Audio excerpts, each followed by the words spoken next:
হচ্ছে আপনারা গাড়ি স্টার্ট করার পরে আপনারা কি করেন? ক্লাস ধরে অনেক সময় দেখা যাচ্ছে গিয়ার আছে 2-3টা, তখন আপনারা কি করেন? ওই অবস্থা হচ্ছে ক্লাস ধরে টান মারেন 3 গিয়ার অবস্থা, তখন হচ্ছে আপনাদের ক্লাস প্লেটের কি অবস্থা হচ্ছে?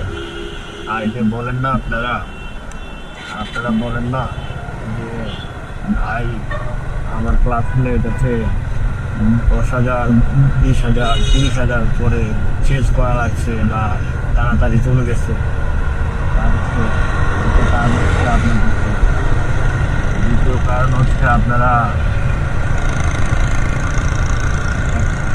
যে গাড়ি ব্রেক করার সময় তখন হচ্ছে আপনারা কি করেন?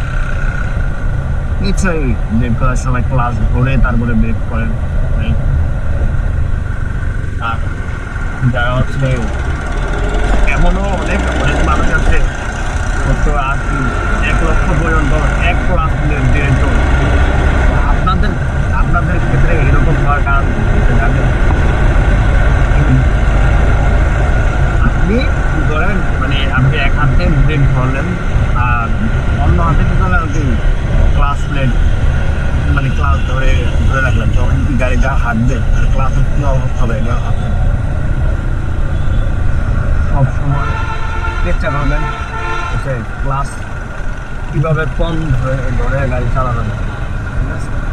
তো আজকে দিয়ে এই পর্যন্তই।